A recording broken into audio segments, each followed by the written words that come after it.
Hello সবাইকে, আজকে আমি চলেছি একটা শো করতে 2026-এর। এটা আমার ফার্স্ট শো। আর আমি এই মুহূর্তে দাঁড়িয়ে আছি কোলাঘাটে। ওয়াশরুমে গিয়েছিলাম একটু, কারণ কলকাতা থেকে কোলাঘাট প্রায় 1.5 ঘন্টার একটা ডিস্টেন্স থাকে। তারপরে এখান থেকে আবার 2 ঘন্টার একটা ডিস্টেন্স। আজকে যেখানে শো আছে অনেকটা দূর। তো জানি না কিরকম, আমি আশা করছি হোপফুলি সবাই খুব ভালো হবে, দর্শক খুব ভালো হবে। তো তোমাদের সাথে শো এর আজকে ব্লগটা আমি শেয়ার করব।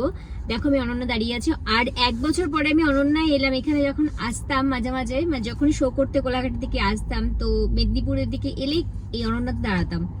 তো এখন এসে দেখছি অনন্যা পুরো চেঞ্জ হয়ে গেছে। কি সুন্দর করেছে দেখো, একবার দেখাচ্ছি তোমাদেরকে। এই দেখো অনন্যা হোটেল অ্যান্ড রেস্টুরেন্ট। এই জায়গাটা জাস্ট কি ভালো করে দিয়েছে। এই জায়গাটা আগে অন্য রকম ছিল, যাকে ভালো লাগছে, খুব সুন্দর লাগছে।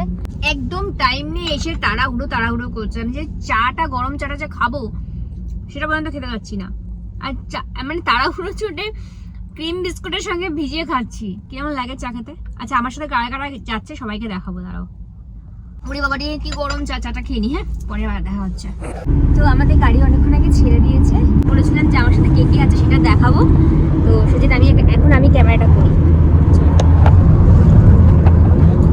ফার্স্টে রয়েছে আমাদের সঞ্জুদা, আর ইনি হচ্ছেন আমার গার্জেন, অ্যাজ এ গার্জেন।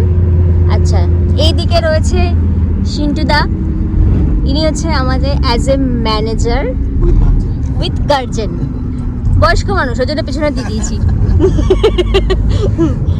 এইদিকে আছে আমার দাদা, অ্যাজ এ আমার ক্যামেরাম্যান। করো, অ্যাজ এ ক্যামেরাম্যান, ঠিক আছে? কি যে ক্যামেরা করবো আমি জানি না। এদিকে রয়েছে, মুখটা ঘোরাও, আমাদের না, আমার বাউন্সার দাদা বাপন দা। হ্যাঁ, এইবারে একটা কথা বলবো, এইটা হচ্ছে আমার পরিবার। আমি যেখানে যেখানে শো করতে যাই আমার সাথে সবাই যায়। সঞ্জুদা যায় না, উনি একটু হাইফাই ব্যাপার আছে, বাদ দিলাম। কিন্তু আরেকজনকে আমি সদস্যের মধ্যে বলবো কি বলবো না বুঝতে পারি না, কারণ মাঝে মাঝে চেঞ্জ হয়। সেটা হলো আমাদের পাইলট দাদা। এবার বলি, আমি মানে কলকাতার ওই কি বলবো, সাঁতরাগাছিটা পার হওয়ার পর থেকে কোলাঘাট পর্যন্ত হাটটাকে এভাবে নিয়ে বসেছিলাম, ঠিক আছে? মানে আমি বুঝতে পারছি না যে আমি গাড়িতে, মানে এটা ইনোভাতে আছি নাকি আমি প্লেনে চড়ছি, বুঝতে পারছিলাম না। মানে এইভাবে নিয়ে বসেছিলাম আর হনুমানজি ডাকছিলাম, একদম সত্যি কথা। এই যে আমাদের পাইলট, এই যে পাইলটের মুখটা আমি দেখাতে পারছি না, এই যে দেখিয়ে দাও এখানে, অমল ভাই। আমি একটা প্রশ্ন করতে চাই অমল ভাইকে, তুমি কি প্লেন চালাতে? না, ওকে আমি জিজ্ঞেস করেছি যে তুমি তো ভলভো চালানোর লোক ভাই, তোমাকে ইনোভাতে কেন দিয়েছে? ওকে তো ভলভোটা চালাতে হচ্ছে। ভলভো তো তবুও মাটিতে চলে, কিন্তু ও যেটা চালাচ্ছে আমার ভিড় হচ্ছে প্লেনে যাচ্ছে, মানে উড়ে যাচ্ছি। না, কিন্তু ব্যাপার আছে, আমি নিজেও একজন যেহেতু ড্রাইভার, আমি বলবো ও স্পিডে চালাতে পারে, বাট ওর কন্ট্রোলেই ও স্পিডে রেখেছে। মানে গাড়ি ও যথেষ্ট কন্ট্রোলে ও নিজের আয়ত্তে রেখে স্পিড করছে, যার জন্য আমি অ্যাজ এ ড্রাইভার হয়ে আমার কোনো আপত্তি নেই, বা আমার ভয়ও লাগছে না, আমার ভালো লাগছে। ও আচ্ছা, ওর ভয় লাগছে না। অ্যাকচুয়ালি ব্যাপারটা যে আমি হচ্ছে 60-এ চলার পাবলিক, ঠিক আছে? বাইক হলে 40-এ নামে, গাড়ি হলো 60-এ। আসার সময় আমি যাই না, ওকে বলবো আমি সূর্য দেখে তোমার বাড়ি ঢুকবো, তাও ভালো, তুমি আস্তে চালাও। এনিওয়েজ, এই হচ্ছে আমাদের জার্নি চলছে। এবার বাকিটা স্পটে গিয়ে দেখা যাক কি হচ্ছে। এই হচ্ছে সমস্যা, আমরা পৌঁছে গেছি। মানে যখন আসার সময়, প্রোগ্রামে আসার সময় আমরা এইরকম ভাবে উঠতে আসি, ঠিক যখন পৌঁছাবো ঠিক তার আধ ঘন্টা আগে আমাদেরকে ফোন করে বলা হয়, দিদি একটু আস্তে আসুন, একটু লেটে আসুন, বা কোনো জায়গায় ওয়েট করে আসুন, কারণ আমাদের প্রথম শিল্পী গাইছেন, তারপরে আপনাকে দেওয়া হবে। ব্যাস, আর কি, এটা প্রত্যেকবারে হয়, প্রত্যেক জায়গাতে হয়। ব্যাস, উড়ে আসি আর এসে এখানে ওয়েট করতে হয় রাস্তায়। আমরা একটা ফাঁকা জায়গায় রাস্তা এরকম ওয়েট করছি। আর আমার গাড়ি থেকে সব আমার পরিবারের লোকজন নেমে চলে গেছে, সবাই সবার মতন ঘুরছে ফিরছে। কেউ ম্যানেজার আবার ফোন করছে যে কখন ঢুকবো না ঢুকবো। সো এই অবস্থা, চলো দেখা যাক। আচ্ছা, আমি কি আউটফিট পরেছি সেটা তোমরা পরে দেখে নিই যখন আমি স্টেজে উঠবো। চলে এসেছি, আমি শুনতে পাচ্ছি গান হচ্ছে, বাট কি করবো, এখন ঢুকতে পারবো না কারণ আমার টাইম একটু পিছিয়েছে। আর বাই দ্য ওয়ে তোমরা হঠাৎ করে ভাবছো আমি শোয়ের ব্লগ করছি কেন। আমি ভাবলাম যে চলো অনেকদিন শোয়ের ব্লগ করা হয় না, তাছাড়া সব থেকে বড় কথা কোথায় যাচ্ছি, কীরকম পরিবেশে কত মানুষের সাথে পরিচয় হচ্ছে, আমি সবটাই তোমাদের সাথে শেয়ার করবো বলে আমি শোয়ের ব্লগটাও শুরু করলাম তোমাদের সাথে শেয়ার করবো বলে। আশা করি তোমাদের সকলের খুব ভালো লাগবে। তো চলো আমার সাথে থাকো, লটস অফ লাভ। এই তো আগুনের পরশ এসো সচন্দন বিল্লু জ্বালাও জ্বালালাম, সব একে প্রাণ। একে চলে এসেছে এখানে। না রে, আমি তোদের কীর্তিকলাপ দেখতে এসেছি, কোনো মানে আছে? শেষে কাঠপাট পুড়িয়ে গেলে জ্যাকেট প্যাকেট দিয়ে দেবো।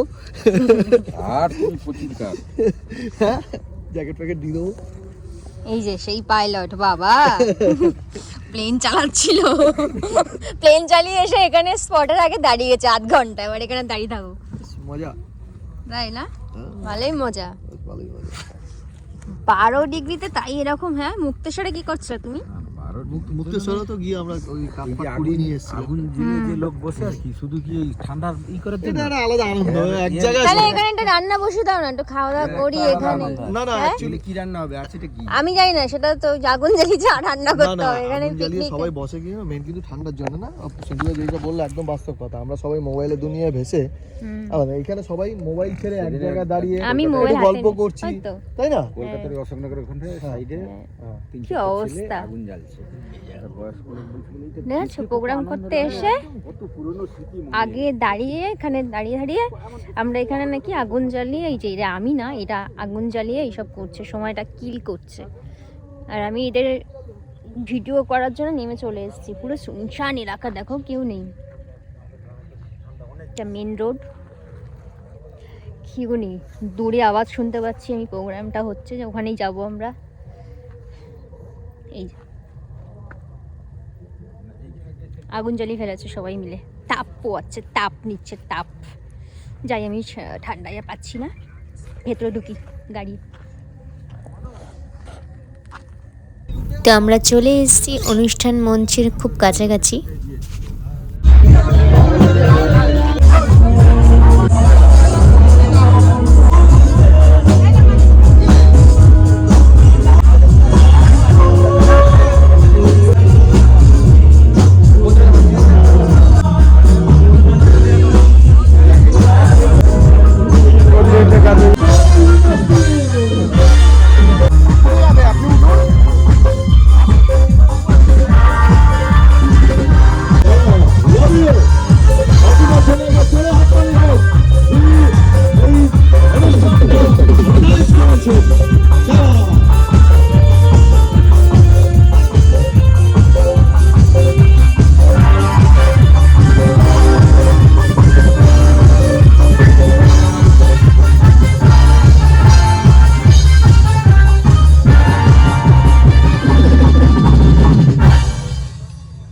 সত্যি দেখে মনে হচ্ছে ঠান্ডা পড়েছে।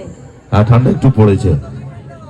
ঠান্ডা পড়েছে, কিন্তু যারা যারা আছেন এখানে, আমার জন্য 10 জন অডিয়েন্সও অনেক, ঠিক আছে? তো যারা যারা আছেন তাদেরকে অসংখ্য ধন্যবাদ। সত্যি আপনারা ঠান্ডার মধ্যে এখানে আছেন এখনো। একটাই রিকোয়েস্ট আপনাদের সবার কাছে, প্লিজ আপনারা পুরো অনুষ্ঠানটা থাকুন, আরো ভালো লাগবে। কষ্ট করে যখন এতক্ষণ আছেন, তাহলে পুরো অনুষ্ঠানে থাকুন।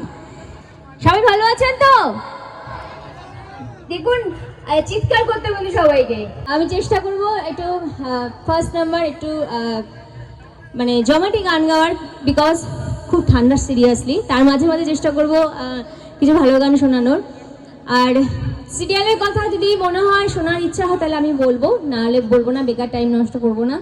কারণ সিরিয়াল বা ডায়লগ যেটাই বলবো, সবটা টিভির পর্দায় বা থিয়েটারে বা সিনেমার পর্দায় বেশি ভালো লাগে শুনতে বা বলতে। যদি মনে হয় শুনবে তাহলে বলবো, আদারওয়াইজ চলো গানে যাই, বেশি কথা না বলে। অপুদা নাচবেন তো? কেন নাচবেন না? কেন নাচবেন? দাদা নাচে না। নাচায় নাকি? হ্যাঁ, নাচায়। চলো চলো। আচ্ছা, হ্যাঁ একদম দাদারা সিরিয়াসলি এখানে ভালো। দিদিভাইরা তো এনার্জি পাচ্ছে না, এখান থেকে এনার্জি পাবো, বুঝতে পেরেছি। এখান থেকে কালেক্ট করতে হবে এনার্জি। কি স্ট্যান্ডটা হবে না? আমার স্ট্যান্ডটাও হবে না, কিছুই হবে না। আচ্ছা, বলছি কিছুই হচ্ছে না। আমার সাউন্ড টেকনিশিয়ান যদি একটু মাইক্রোফোন স্ট্যান্ড থেকে ম্যাডামকে বরণ করে নিচ্ছে, জোরে হাততালি নাকি সবার থেকে জোরদার। Thank you. Thank you so much. বরণ করে নিচ্ছেন তো চলুন একটু হাততালি হোক দেখি সবার থেকে, থ্যাংক ইউ সো জোরদার করে তালি। এই খুশির Thank you. মুহূর্ত, এই আনন্দ আমরা একে অপরের মধ্যে ভাগ করে নিচ্ছি।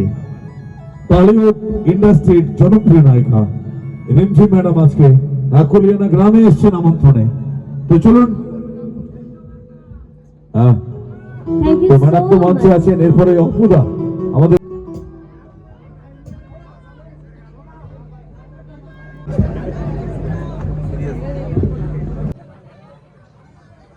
আজকাল মোবাইলটাও পার্সে, দেখো পার্সের মতন মোবাইলের পিছনে টাকা রয়েছে।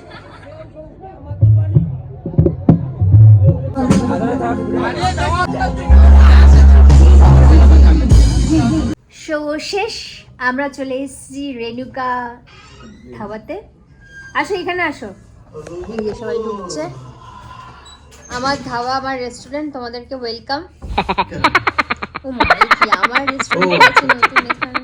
এটা আমার হোটেল রেণুকা, এখানে আমরা এসেছি।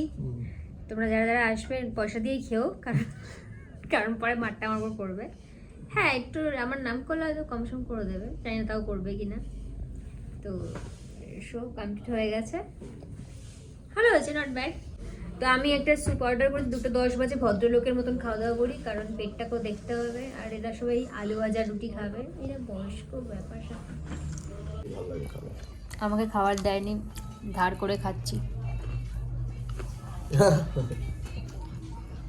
খাবার দেয় দেবে না, এই যে ধার করে খাই দিচ্ছে।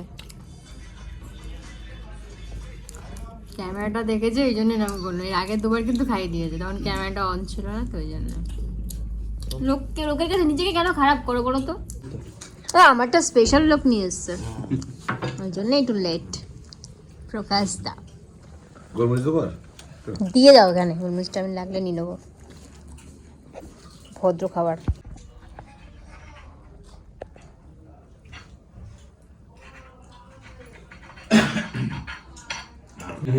এরকম 10 মিনিট ধরে ঘেটে ঘুটে এসবই করছি। এত গরম স্যুপটা, এত সুন্দর হচ্ছে স্যুপটা, খেতে পাচ্ছি না, প্রচন্ড গরম। টেস্টটা হেভি, এটা চিকেন স্যুপ, টেস্টটা খুব সুন্দর। তুমিও আলটি পাল্টি করে দিয়েছো, তাতে আমিও ভালো হয়েছে না, আলটি পাল্টি করলেই ভালো। খেয়ে দেখ, পাল্টি করে। আমি আর কলকাতা যাব না, এই যে পোচ বাড়ি চলে কলকাতা যাব। আলটি পাল্টি করে খেতে গেলে এটাও সেই আবার আসতে হবে বেকার, যদি কাজ না থাকে। তো তোমরা আমার প্রত্যেকটা গান কিন্তু আজকের শোতে বা আগামী দিনগুলো যে আমি শোগুলো করব, সবকটা শোয়ের বা আগেও যেগুলো করেছি, প্রত্যেকটা শোয়ের গান কিন্তু তোমরা আশা করি যারা আমাকে খুব ফলো করো তারা জানো যে আমার একটা নতুন চ্যানেল আছে গানের, ইকোস বাই রিমঝিম, সেখানে আমি আপলোড করি। এই চ্যানেলে কিন্তু আর কোনো গানের আমি খুব একটা মানে গানের ভিডিওগুলো পোস্ট করব না, এখানে শুধু আমার ব্লগিং থাকবে। তো আজকের এই ব্লগটা কেমন লাগলো অবশ্যই আমাকে জানিও। আবার নেক্সট আমাদের শোয়ের ব্লগ তোমাদের সাথে আমি শেয়ার করব। চলো আজকে টাটা, আর কি, সবাইকে অনেক অনেক ভালোবাসা, সবাই খুব ভালো থেকো, লটস অফ লাভ।